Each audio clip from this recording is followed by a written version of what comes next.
Good morning, students. Morning, sir. Good Morning, sir. Morning, sir. Morning, sir. Good morning, sir. Good morning, bacha. Good morning. Good morning, sir. Good morning, sir. So, bacha, we have started the topic of acoustic, and I think we have completed the reverberation time and the method for calculating the reverberation time, that is Sabine formula and Eyring formula. We have discussed about their limitations, their plus points, merits, demerits. Next topic is intensity of sound, decay of intensity of sound. ठीक है बेटा? So let me start. It is decay of intensity. Again, you do not need to do the derivation of this. You simply need to know the formula that how intensity is varying with time. Though we have already discussed in the beginning of this topic that how intensity varies with reinforcement and how it decays down when we switch off the original source of sound. Okay. So we'll discuss about this formula. I is equal to Im e raised to power minus c. C is a constant into t. So this is the formula for decay of intensity of sound with the time, where Im is the maximum intensity. Okay. C is a constant. Its value is C is equal to A bar average absorption coefficient, S surface area, V velocity divided by 4 times volume of the hall. So this constant, it is found by calculated from Jaeger's formula of statistical mechanics. So Jaeger formula, अब ये फॉर्मूले से हमें क्या मालूम चलता है? It gives us the average distance traveled between two successive reflections. ठीक है? So ये Jaeger formula, it is from the statistical mechanics, क्योंकि हमारे पास number of reflections ज्यादा है, So we'll deal with the statistical mechanics, or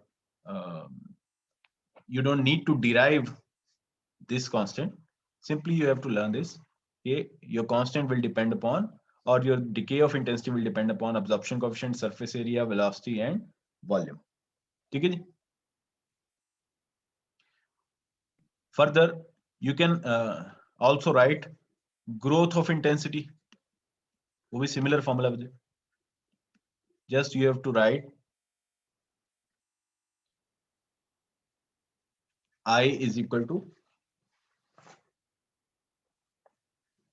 Im 1 minus e raised to or minus c into t. So simply this is the growth of intensity. So I'm discussing this intensity formula, specifically this decay intensity, because we'll use this formula for calculating the absorption coefficient. This one.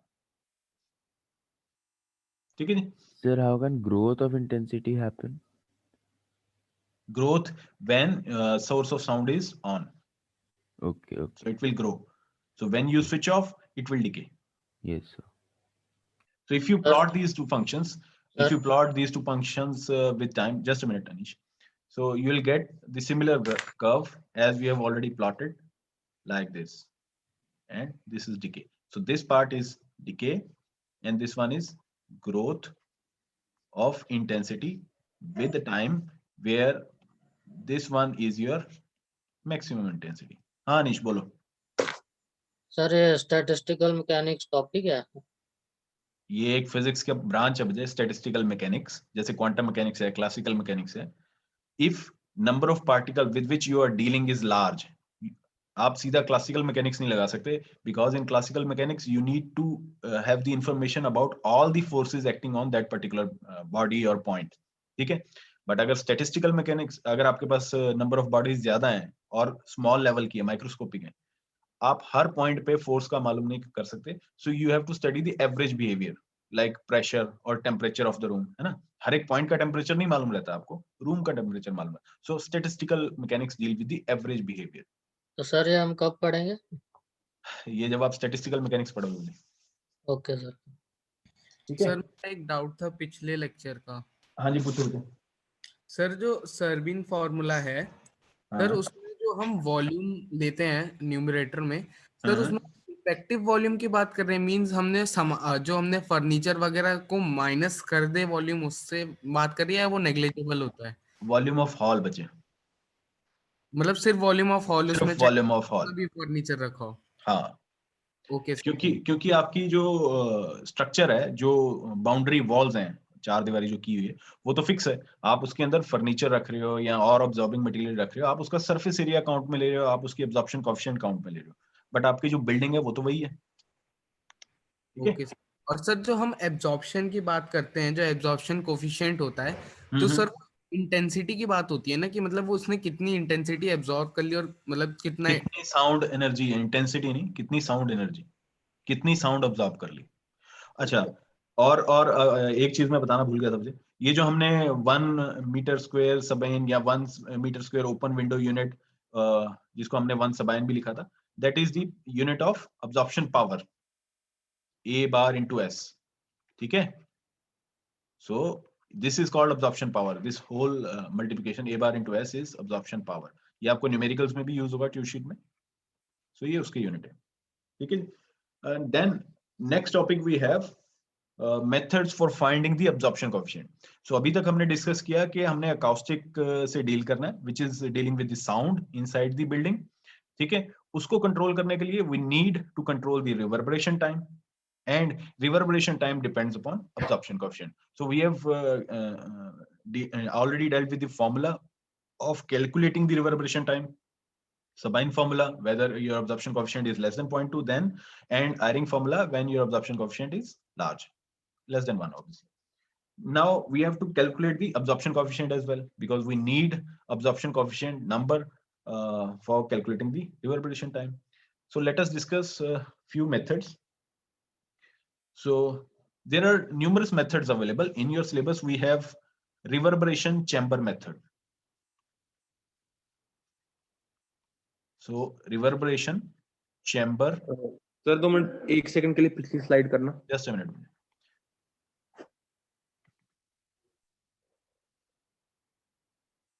Sir सी को कहते क्या है, नाम क्या है सी का? Constant है बच्चे, कांस्टेंट। ओके हो गया सर।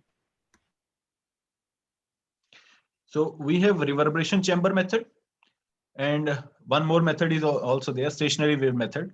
अगर आपको knowledge चाहिए तो बच्चे आप वो भी पढ़ सकते हो, but that is not part of our syllabus. So in reverberation chamber method we have 3 different methods. So we'll deal one by one. So method 1, मैं बच्चे आपको ये with the help of pictures या diagrams explain कर देता हूँ, block diagram बना के. You will read your text from books as well. So इस मेथड में हम क्या करते हैं मुझे, रिवर्बरेशन चैम्बर मेथड। सो हमारे पास एक हॉल है फॉर एग्जांपल, ठीक है, with materials, material 1 absorbing material, material 2 3 and so on, जितना भी आपने अब्सॉर्बिंग मटेरियल रखना है। तो ये हॉल है विद अब्सॉर्बिंग मटेरियल, ठीक है जी। मेरे पास इसका मैंने रिवर्बरेशन टाइम कैलकुलेट किया, कुछ टाइम आया T1, ठीक है, रिवर्बरेशन टाइम। केस 1 है हमारा, हॉल में पूरे अब्सॉर्बिंग मटेरियल है, we got the reverberation time T1। अब हमने इसमें करना क्या है, मेथड 1 के अकॉर्डिंग हमने उसमें से, सेम हॉल है, सारे अब्सॉर्बिंग मटेरियल रिमूव कर देने, ठीक है जी, और एक ओपन विंडो खोलनी है मुझे यहाँ पे, ठीक है, सच दैट इसकी लेंथ या विड्थ ये हम मॉडिफाई कर सकें। अब इसमें क्या करना है, ये जो हमारा रिवर्बरेशन टाइम पहले वाले केस में आया था, हमें ये सेम रिवर्बरेशन टाइम इसमें भी रखना है, सेम रिवर्बरेशन टाइम। अब रिवर्बरेशन टाइम सेम रखना है, अब्सॉर्बिंग मटेरियल आपने हटा दिया, तो आपको ओपन विंडो जो है इसका एरिया एडजस्ट करना पड़ेगा, कम या ज्यादा करना पड़ेगा डिपेंडिंग अपॉन की रिवर्बरेशन टाइम कितना चाहिए। सो these are length and width, they are adjustable, ठीक है जी। तो आप इसको चेंज करते हो। सो यहाँ पे area of open window is adjusted in order to get the same reverberation time as that of case 1, ठीक है जी। क्लियर है यहाँ पे, पहले केस में hall with all the absorbing material you calculate the reverberation time. अब आपने क्या करना है, remove all the absorbing material except you open a window, ठीक है, with adjustable parameters length and breadth, and you have to keep the same reverberation time as that of first case by adjusting the dimensions of open window. तो आप absorption coefficient कैसे define करोगे बच्चे? Absorption coefficient is equal to area of window opened, ठीक है जी, second case में जो किया, divided by total area of absorbing materials, ये पहले केस वाला जो है। ऑब्वियसली एरिया ऑफ विंडो तो कम ही होगा as compare to absorbing material, क्यों, क्योंकि अब्सॉर्बिंग मटेरियल का अब्सॉर्प्शन कोएफिशिएंट 1 से लेस है, जबकि ओपन विंडो का अब्सॉर्प्शन कोएफिशिएंट 1 इक्वल टू 1 है। जितना भी आप इस पर साउंड एनर्जी डालो सबकी सब ट्रांसमिट हो जाएगी, कुछ भी रिफ्लेक्ट बैक नहीं होगा। So obviously this ratio will always be less than और इक्वल टू 1, ठीक है जी। So this is how you can calculate the absorption coefficient of a hall, जिसका आपको अगर अब्सॉर्प्शन कोएफिशिएंट नहीं मालूम and you want to calculate the reverberation time, so by this method you can simply calculate the absorption coefficient just by taking the ratio of area of open window and total area of the absorbing material. Clear है बच्चे? Excuse me sir. हाँ जी बच्चे। Sir ये less than equals to 1 वाला एक बार समझा दीजिए, कैसे पूरा मतलब रेशियो जो है वो आया। बच्चे फॉर एग्जांपल आपके पास ये है अब्सॉर्बिंग मटेरियल, है ना, M1 फॉर एग्जांपल, कोई भी मटेरियल अब्सॉर्बिंग, और ये कुछ साउंड एनर्जी अब्सॉर्ब कर रहा है, से S1 या साउंड एनर्जी E1 लिख देता हूं मैं इसको, ठीक है। हाँ जी। और इसका एरिया है S1 अब्सॉर्बिंग मटेरियल का, ठीक है। अब मुझे एक इसके कंपैरिजन में मुझे ये सेम एनर्जी अब्सॉर्ब करवानी है, किससे? ओपन विंडो से, ठीक है, E1 ही। तो इसका एरिया मैं कितना रखूंगा as compare to absorbing material का एरिया जो है S1 के कंपैरिजन में, मैं जो ओपन विंडो है उसका एरिया कितना रखूंगा? कम ही होगा सर। ऑब्वियसली ना, कम होगा, क्योंकि ये कम एरिया वाला ज्यादा एनर्जी अब्सॉर्ब करेगा, क्योंकि इसका अब्सॉर्प्शन कोएफिशिएंट हाई है as compare to absorbing material. Okay sir. ठीक है, अब अगर आप यहां मैं S2 लिख दूं, अगर इसको S1 और S2 का रेशियो लोगे तो ये क्या होगा?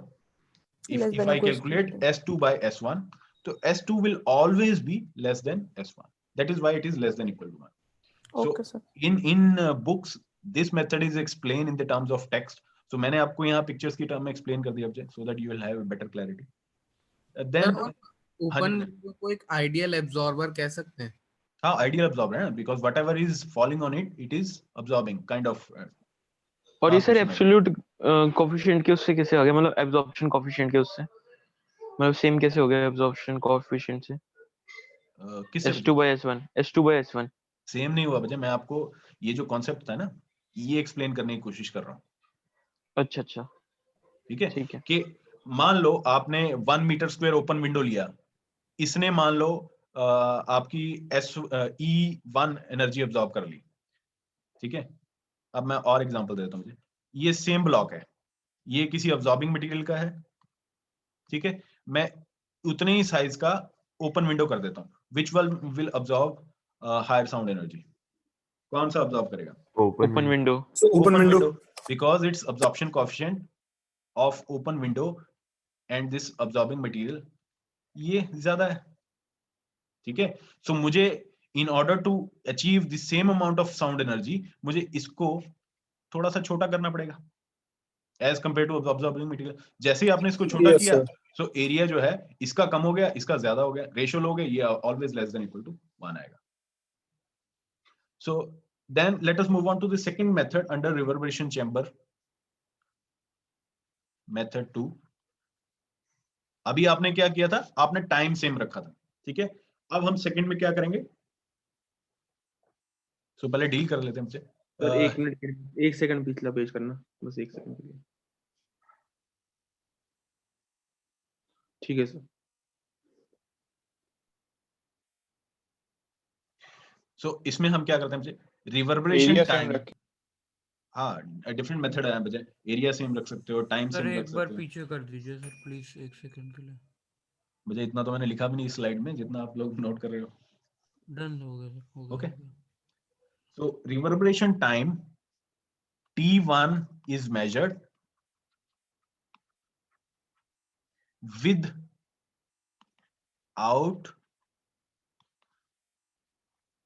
absorbing material. So पहला हमने पॉइंट किया कि रिवर्बरेशन टाइम T1 कैलकुलेट किया without absorbing material, that is T1 कितना हो गया? 0.161 V। अगर मैं इसको K भी लिख सकते हो आप, कोई भी यूज कर सकते हो, मीटर या feet, summation A into S। ठीक है जी।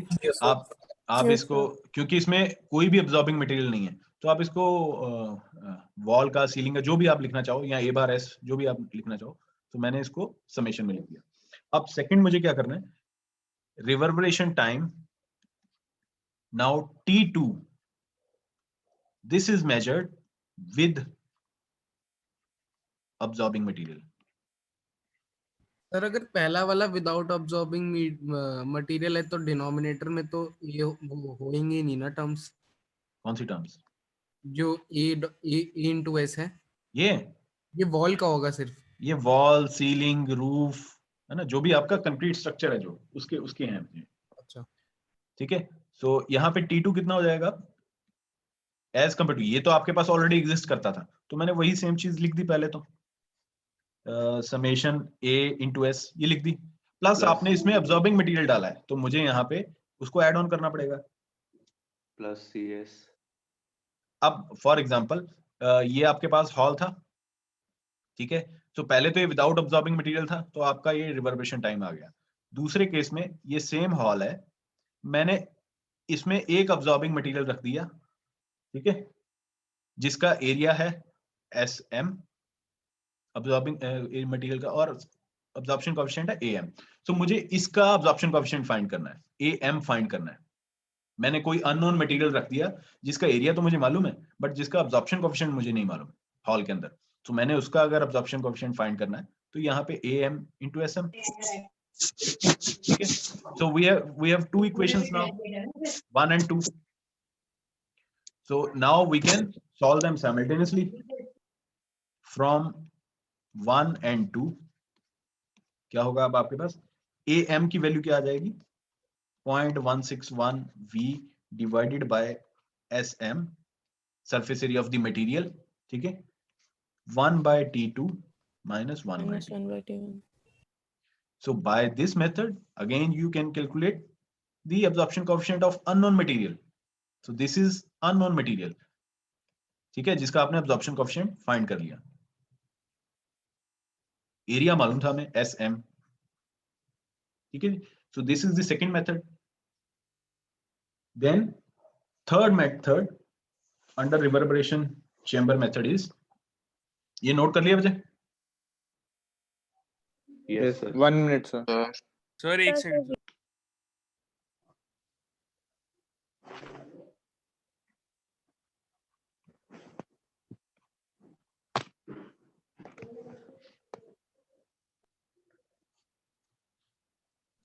हो गया sir.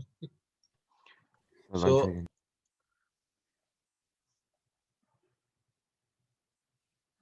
Yes, sir. now we have third method, method 3. This method is also known as two source method, two source of sound method. So इसमें दो source involve होंगे।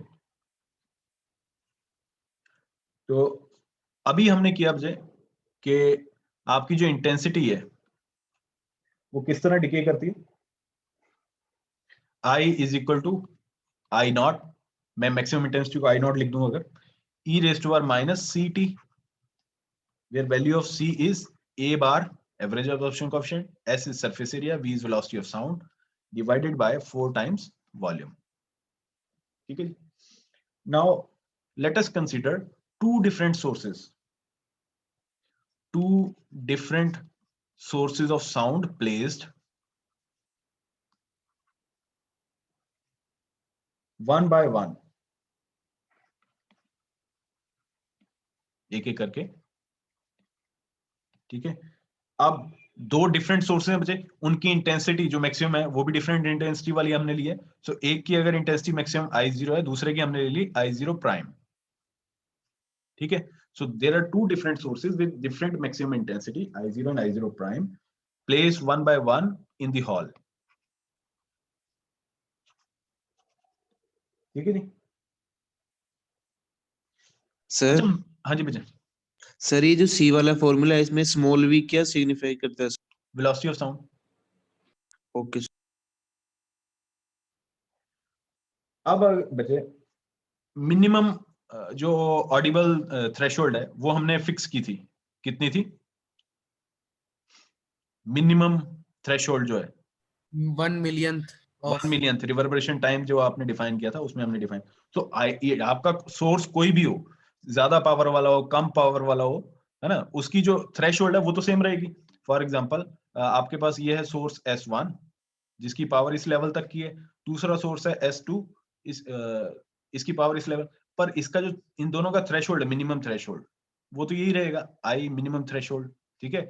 इसको यहां तक गिरे और ये यहां तक आए, ये दोनों का लोअर लेवल सेम ही है। सो हम इस कॉन्सेप्ट को यूज करते हैं कि minimum threshold will be same for both the sources.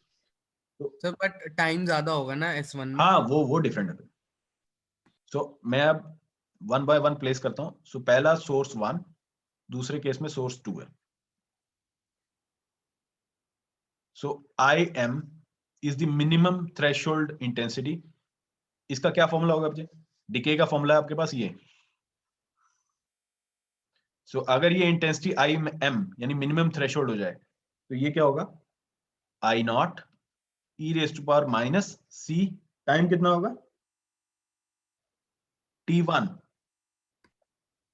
ठीक है, सर टाओ टाओ नहीं होगा? टाओ लिख दो, टी बजे डिफरेंट नोटेशन है ना, इसलिए सिंपली के लिए ये लिख दिया। T1 इसको IM तक आने में लग रहा है, T2 इसको IM तक आने में लग रहा है, टाउ 1 या टाउ 2 जो भी आप लिखना चाहो। ठीक है, अब सोर्स 2 के लिए क्या होगा, वही सेम IM मिनिमम थ्रेशोल्ड, इसमें है I0 prime e raise to r minus c और T2 या टाउ 2 जो भी लिखना चाहो। ठीक है जी, सो आपके पास दो इक्वेशंस आ गई 1 and 2। Now left hand side of equation number 1 and 2 are same, है ना, मिनिमम थ्रेशोल्ड है। सो कंपेयरिंग इक्वेशन या from equation number 1 and 2 we get I0 e raised to minus c T1 is equal to I0। Compare कैसे कर रहे हैं sir इन्हें? बच्चे ये जो है ये आपका ये तो सेम ही है, मैं तो इक्वेशन की वैल्यू पुट कर रहा हूँ। अच्छा, मिनिमम थ्रेशोल्ड। हाँ, मिनिमम थ्रेशोल्ड तो दोनों सोर्सेज के लिए सेम है। Okay sir. So e raised to minus c T2। ठीक है, सो ये मैंने कंपेयर कर दिया यहाँ पे। ठीक है जी, यहां से मैं इसको अगर दोबारा लिखूं इक्वेशन को I0 by I0 prime intensity की रेशियो लूंगा अगर मैं, so I will get e raise to r। ये सॉल्व कर लेना मुझे, मैं सिर्फ आपको डायरेक्ट फॉर्मूला लिख के दिखा रहा हूँ एक्सपोनेंशियल की टर्म में। सो s v वेलोसिटी है 4 times v T1 minus T2।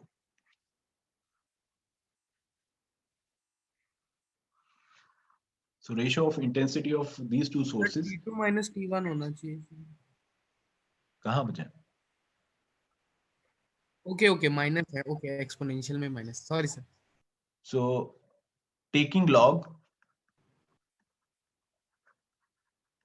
ठीक है, विल गेट, यहां से आपको निकालना क्या बचे, यहां से आपको निकालना है ये a बार absorption coefficient। तो a bar comes out to be 4 times v log of e I0 by I0 prime divided by SV T1 minus T2। ठीक है जी, so by this way you can calculate the absorption coefficient। This is two source method। बजे इसके साथ मिलता है एक numerical आपके tweet sheet में भी है, that uses the same formula। आप डायरेक्टली ये फॉर्मूला यूज कर सकते हो उसमें। ठीक है, अच्छा, now I know that ratio of intensity and power they are proportional। दोनों सोर्सेस की इंटेंसिटी और पावर का रेशियो ये सेम है। सो आपको डिपेंडिंग अपॉन योर न्यूमेरिकल आपको पावर गिवन है या इंटेंसिटी गिवन है, उसके अकॉर्डिंग आप ये जो रेशियो है लॉग के अंदर ये चेंज कर सकते हो। I0 by I0 प्राइम या P0 by P0 prime, you can use whatever given in the numerical. ठीक है बच्चे,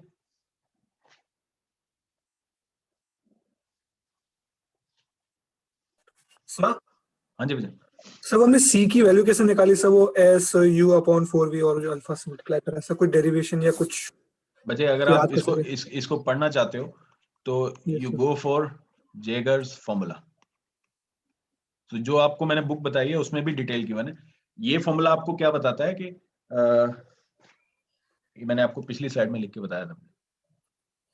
हाँ ये रहा, this formula gives you average distance travel between two successive reflection. क्योंकि आप क्या कर रहे हो, ये जो आपकी ओरिजिनल सोर्स ऑफ साउंड है इससे साउंड इंटेंसिटी निकल रही है, sound energy, it is reflected by either the absorbing material या वॉल या रूफ या सीलिंग, इसके साथ मल्टीपल रिफ्लेक्शंस होके ये आप तक पहुंच रही है, ऑडियंस तक पहुंच रही है।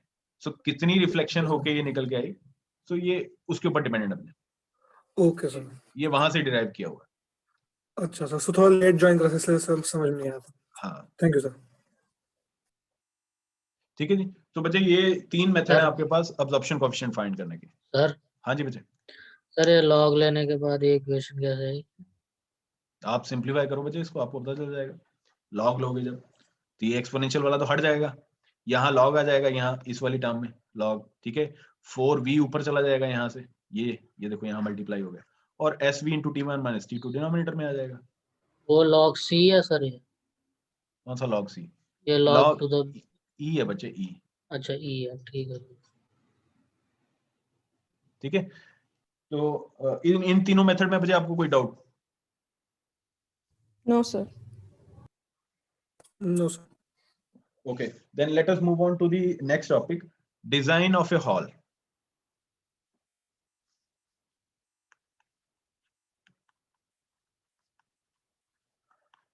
So what are the ingredients you will take in mind while designing a hall?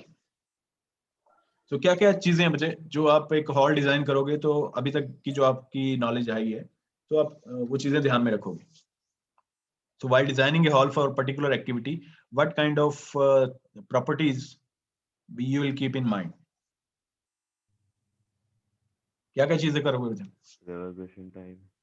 So इनकी absorbing power materials की So सबसे पहले तो Hall पर्पस देखेंगे हॉल किसके लिए बन रहा है उससे के अकॉर्डिंग वो हाँ reference- सर. so सबसे पहली जो चीज है जो आप चेंज नहीं कर सकते, एक बार बन गई तो उसके बाद चेंज नहीं कर सकते, that is the shape of the hall. ठीक है, Yes, sir. एक बार बिल्डिंग आ गई तो अब वो तो बार बार आप गिरा के नहीं बनाओगे नहीं कि मैंने डिफरेंट एक्टिविटी करनी है तो मैं इसको गिरा के दूसरी बना लेता हूँ. You have to optimise the reverberation time within a given hall. But जब आप नया बनाने लग रहे हो then you can control the shape of the hall as well. So first property जो हम ध्यान में रखेंगे, सर बट आपने पहले बताया था कि शेप ऑफ हॉल से रिवर्बरेशन टाइम पे फर्क नहीं पड़ता. मुझे शेप ऑफ हॉल, अगर आप रेक्टेंगुलर हॉल कंसीडर करो, ठीक है, या ऐसा हॉल कंसीडर करो जिसकी रूफ कनकेव शेप में हो या वॉल कनकेव हो, so they can actually focus the sound to different points. ठीक है, so shape of hall पे क्यों नहीं डिपेंड करेगा? सिर्फ रिवर्बरेशन है ना जो शेप ऑफ हॉल पे डिपेंड नहीं करता. हाँ जी, सर सिर्फ रिवर्बरेशन एक तो वो है ना सर प्रॉपर्टी जो शेप ऑफ हॉल पे डिपेंड नहीं करता. बच्चे बट आप अगर किसी पर्टिकुलर एक्टिविटी के लिए, फॉर एग्जांपल आप अगर थिएटर बनाना चाहते हो या यूनिवर्सिटी में ऑडिटोरियम बनाना चाहते हो, so आप वैसा ऑडिटोरियम नहीं बना सकते जो आप थिएटर में यूज करते हो, सेम हॉल. ठीक है, तो उसकी कुछ ऑप्टिमाइजेशन के लिए कुछ उसके डायमेंशंस हैं फिक्स्ड कि हमें इस पर्टिकुलर कैटेगरी का अगर हॉल हो तो हमें जो एक्स्ट्रा ऑब्जॉर्बिंग मटेरियल चाहिए या उसको रिमूव करने पड़ेंगे. दोनों में ऑप्शन हो सकती है रिवर्बरेशन टाइम कम या ज्यादा करने के लिए. So you can actually utilise the shape of hall as well in order to control your flow of sound. ठीक है, ये सर तो बट आपको आपने एक बच्चे- चीज बताई थी कि हाँ जी. इसमें शेप ऑफ हॉल का फर्क नहीं पड़ता, वो क्या चीज थी सर? मुझे शेप ऑफ हॉल नहीं, वो पोजीशन ऑफ Position. सोर्स. हाँ, position. शेप ऑफ हॉल तो हम पहली बार डिस्कस कर रहे हैं. Okay sir. ठीक है, तो शेप ऑफ हॉल में बजे अब आप इसको कैसे एक्सप्लेन करोगे? फॉर एग्जांपल अगर आपको क्वेश्चन आता है कि how you design a hall, so ये शेप ऑफ हॉल है, इसके अंदर आप क्या क्या लिखना चाहोगे? तो ये हम सभी कुछ डिस्कस कर चुके हैं. मैं पहली जो फर्स्ट क्लास थी इसमें अकाउस्टिक की, उसमें हमने एक्सप्लेन किया था कि अनडिजायरेबल फोकसिंग ऑफ साउंड होती है ना हॉल के अंदर, which leads to either very high concentration और वेरी लो, जिसको आप ब्लैक स्पॉट भी बोल देते हो कि आपको ऑडिबल ही नहीं है इंटेंसिटी साउंड. सो एक्सेप्शनली हाई या एक्सेप्शनली लो जो पॉइंट्स हैं वो क्रिएट हो जाते हैं हॉल के अंदर. So thereby creating either very loud zones और साइलेंस जोन. ठीक है, तो दो डिफरेंट कैटेगरीज आ जाती हैं आपको. सो टू अवॉइड दिस, जैसे अभी मैंने बोला ना कि ये आपके पास अगर हॉल है, सो हो सकता है इस पॉइंट पे इंटेंसिटी बहुत ज्यादा आ रही हो साउंड की, और एक कोई ऐसा पॉइंट है जिसपे कोई इंटेंसिटी है ही नहीं, सब कैंसिल हो रही है या मल्टीपल रिफ्लेक्शन होके जो भी उसका रीजन हो. बट ये जो है आपका इस पॉइंट पे आपको आवाज बहुत लाउड आएगी और यहाँ आपको साइलेंस जोन क्रिएट हो जाएगा कि यहाँ पे आपको कुछ सुनेगा ही नहीं. सो इसको अवॉइड करने के लिए आप क्या कर सकते हो, ये जो वॉल्स हैं या रूफ है या जो सीलिंग है, इनकी जो स्ट्रक्चर है उसको थोड़ा मॉडिफाई कर सकते हो. अगर ये रेक्टेंगुलर टाइप है, इसको आप थोड़ा बेंड करके कनकेव कर सकते हो, या जो भी ऑप्शन अवेलेबल है.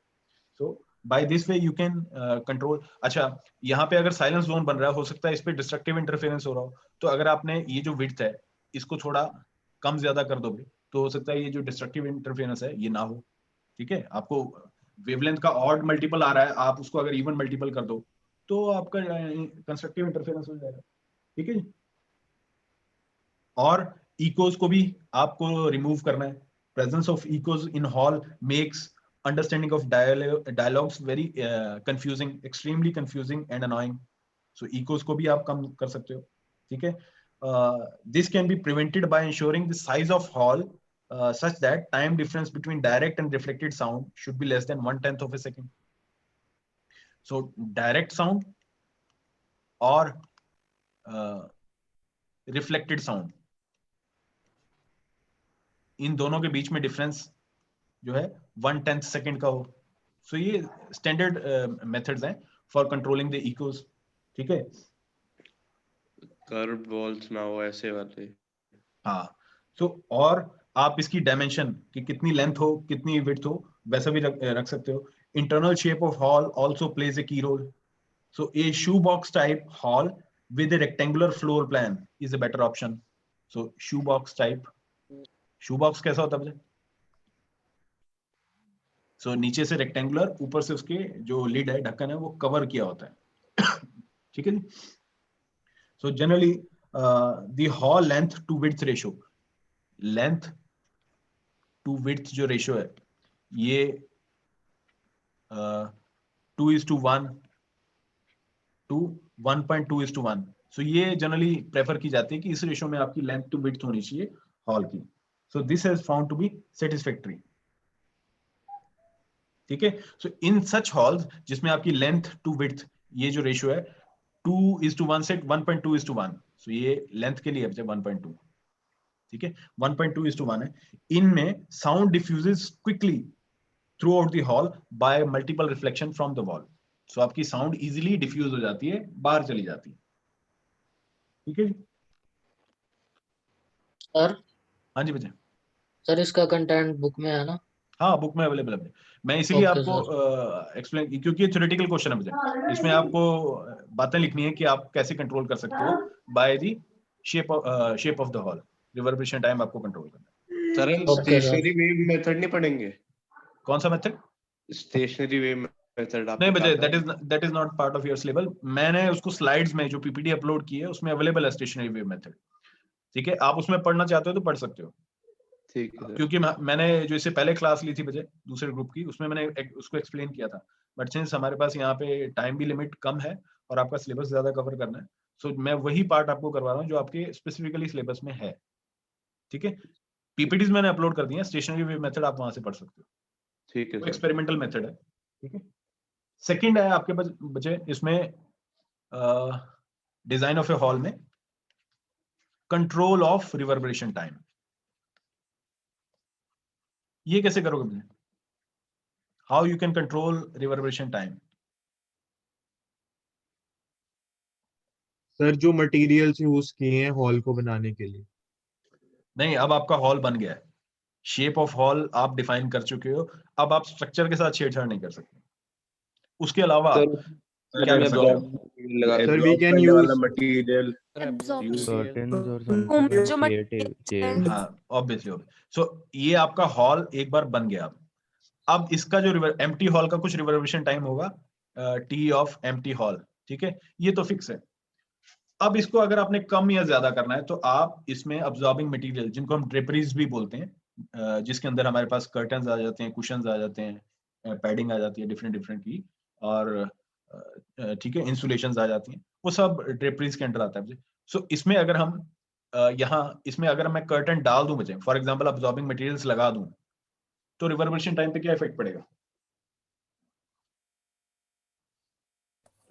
घटेगा. It will decrease. आपने अब्जॉर्बिंग मटेरियल डाल दिया ना, तो रिवर्बरेशन टाइम क्या होता है? कितनी देर तक आपकी जो ऑडिबल साउंड है वो परसिस्ट करती है इनसाइड द हॉल. पर जैसे ही आपने अब्जॉर्बिंग मटेरियल डाल दिया, वो साउंड जल्दी अब्जॉर्ब होनी शुरू होगी, हॉल के अंदर कम टाइम के लिए रहेगी. So your reverberation time tau with absorbing material. ठीक है. सो tau absorbing material is less than tau of empty hall. ऐसा ही है. ठीक है बच्चे? Yes sir. Yes sir. अच्छा, अब अगर आपको रिवर्बरेशन टाइम ज्यादा चाहिए तो आप कर्टन या जो अब्जॉर्बिंग मटेरियल है या जो आपने अंदर चेयर्स रखी हैं या ऑडियंस है, उनको आप कम या ज्यादा कर सकते हो in order to get the high reverberation time. So that is how you can control the reverberation time by moving the absorbing material or draperies inside or outside the hall. Sir हाँ जी एक विजय। PPT में sir एक good audience करके एक point लिखा था, उसका क्या हम्म। मतलब होगा? गुड आप एक्सप्लेन करो मुझे, आप गुड ऑडियंस बैड ऑडियंस क्या होती है? मतलब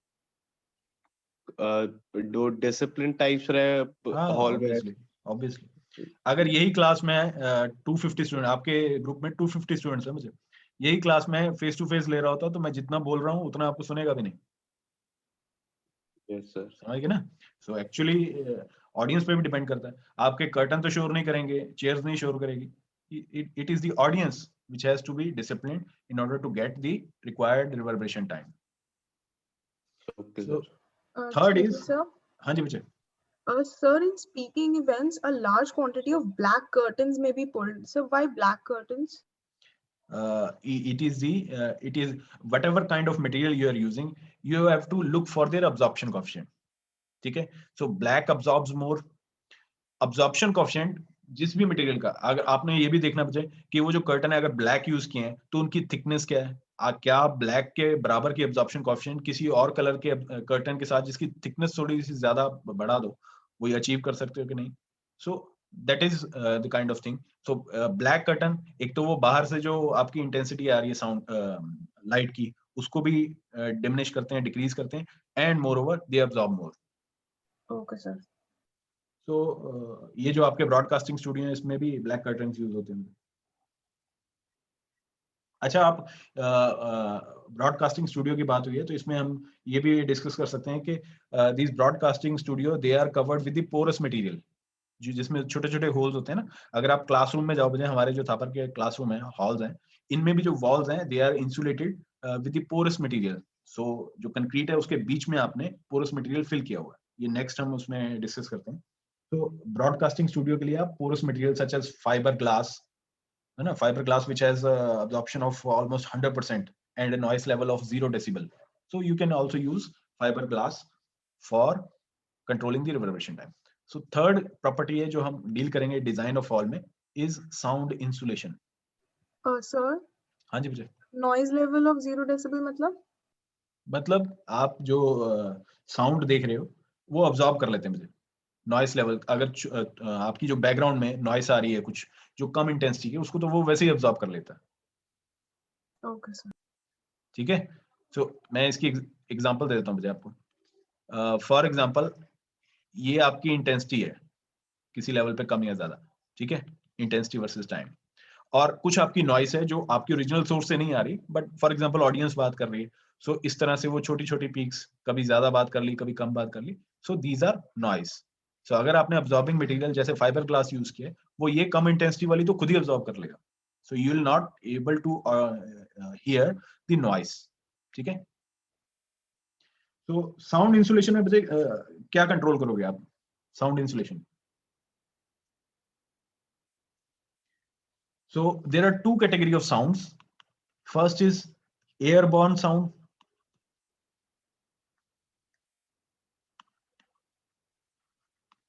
and second is structure borne sound. Airborne sound में क्या आएगा बच्चे?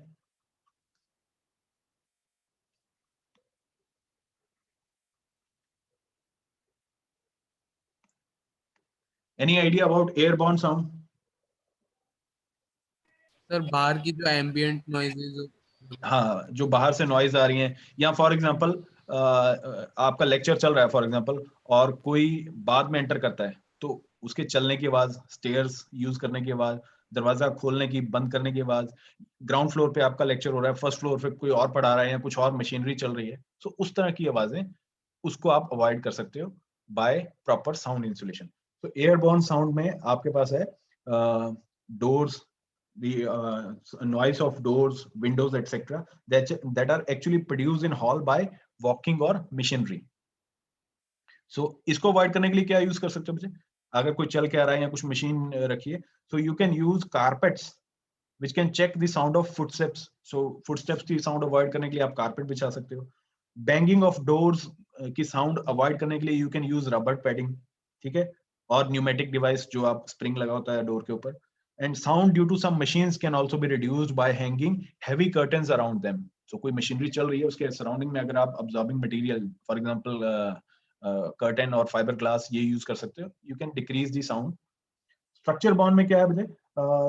The sound which enter the hall through walls, floors, girders, pipe etcetera, these can be. अच्छा, इस तरह की साउंड को आप रिड्यूस करने के लिए क्या है, डायरेक्टली स्ट्रक्चर के साथ मशीन नहीं रखनी। फॉर एग्जांपल फर्स्ट फ्लोर पे अगर आप कोई जनरेटर यूज कर रहे हो तो डायरेक्टली उसको फ्लोर के ऊपर नहीं रखना। फ्लोर के ऊपर आप कोई वुडन या अब्जॉर्बिंग मटेरियल वाला जो है मटेरियल यूज करके उसको प्लेटफॉर्म बनाओ, उसके ऊपर प्लेस करो दैट मशीन को, so that the sound should not enter directly into the structure of the hall.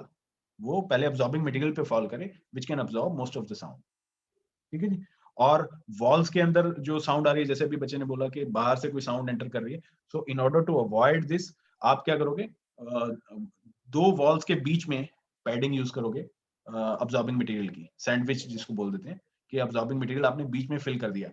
अब अगर बाहर से कोई साउंड आएगी तो इनसाइड, क्योंकि वो पोरस मटेरियल है जो पैडिंग वाला आप यूज करो, so that can reduce the sound intensity. ठीक है, तो foam, padding, corrugated cardboard, air spaces etcetera, these kind of things which you can use in order to avoid the noise from. तो जब हम बोलते हैं कि हम साउंड प्रूफ करा रहे हैं रूम को, तो इसका मतलब यही होता है कि हमने वॉल्स में पैडिंग करा दी। हाँ, ये बच्चे this is one of the options. ठीक है, वॉल्स पे पैडिंग करा दी है, या आपने कर्टन यूज कर लिया है, या रबर यूज कर लिया है, या फाइबर ग्लासेस यूज कर लिए, any of the option which can reduce. ये डिपेंड कर रहा है कि आपके जो सोर्स ऑफ साउंड है, नॉइस है, सोर्स ऑफ नॉइस वो किस कैटेगरी का है, तो उसके अकॉर्डिंग आप साउंड प्रूफ करवा सकते हो रूम। हाँ जी बच्चे। पैडिंग ऑफ वॉल्स मतलब? पैडिंग ऑफ वॉल्स, सपोज आपके पास ये वॉल है बच्चे, ठीक है, यहां से साउंड आई और डायरेक्टली हॉल के अंदर चली गई। ठीक है, अब अगर मेरी वॉल इस तरह की होगी कि एक लेयर यहाँ है, दूसरी लेयर यहाँ है, ठीक है, थोड़ी मोटी वॉल हो जाएगी, और बीच में मैंने कुछ फॉर्म फिल कर दी इसके अंदर, अब्जॉर्बिंग मटेरियल। अब क्या होगा, साउंड यहाँ से फॉल तो की, बट वो डायरेक्टली अब्जॉर्बिंग मटेरियल के पास जाएगी। अब यहाँ पे जो साउंड अब्जॉर्ब हो जाएगी और यहाँ पे आपके पास कोई साउंड नहीं आएगी। सो हॉल के अंदर कोई साउंड एंटर नहीं करेगी, आउटसाइड जो नॉइस है वो। ठीक है जी। सो आप लेयर्स यूज कर रहे हो वॉल्स की। क्लियर है बच्चे? डिजाइन ऑफ हॉल में 3 कैटेगरीज में, so shape of the hall, control of reverberation time and sound insulation. So हमारा जो बच्चे अकाउस्टिक का यूनिट है ये कंप्लीट हो चुका है, अकाउस्टिक टॉपिक। सो इसमें हमने स्टार्ट किया था इंटेंसिटी से, फिर रिवर्बरेशन टाइम की बात की, इको है ना, और रिवर्बरेशन क्या होती है, then reverberation time control calculate कैसे करते हैं, सबीन फार्मूला की लिमिटेशन क्या है, then Eyring formula, then we have discussed about the method of experimental method of calculating absorption coefficients. ठीक है, देन उसमें हमने रिवर्बरेशन चैम्बर मेथड स्टडी किया, that contains 3 different methods, and further we discussed about the design of a hall. ठीक है जी, कोई doubt है बच्चे तो पूछ सकते हो अभी। सर मुझे एक चीज पूछनी थी। हाँ जी सर बच्चे। जो आपके पुराने लेक्चर्स एक बार मुझे व्यू करने थे, तो उसमें वहाँ पे एलएमएस में वो रिस्ट्रिक्टेड दिखा रहा है। हाँ, अगर आप उसको देखना चाहते हो तो बच्चे मैं वो आपको अलाउ कर दूंगा, क्योंकि मैंने वो केमिकल वाले ग्रुप को पढ़ाया था, तो वो exclusively they are for chemical groups, but if you want to have a look at those lectures as well, actually they are in details, because at that time we have plenty of time, so I explained each and every topic slowly and slowly, but we are covering all the topics in our class as well, no issue. ठीक है sir, ये वाले lectures तो नहीं है restricted? नहीं, ये आपके लिए है बच्चे, एक्सक्लूसिवली जो है ये आपके ग्रुप के लिए हैं, इनको कोई और ग्रुप नहीं दे सकता। जबकि 1G4 वाले ग्रुप 1G1 से 1G4 में रहे थे लेक्चर्स, वो खुल नहीं रहे थे एलएमएस में। बच्चे खुल रहे हैं वो 1G1 से 4 वाले में आप ये वाले लेक्चर्स नहीं दिख रहे, कोई और हाँ दिख रहे हैं। वो ही नहीं दिखा रहा सर, वो खुल नहीं रहे वो वाले। या मैं उस पे से रिस्ट्रिक्शन हटा देता हूँ मुझे, तो आप देख सकते हो। यस सर, मैं उस पे से सभी रिस्ट्रिक्शन हटा देता हूँ, so all can view that lectures. Sir तो अभी ये वाला लेक्चर कौन सा ये था? जो अभी हो रहा है वो भी नहीं दिख रहा है सर, 1G1 to 4 वाले के अंदर भी किसी और के लेक्चर्स हैं।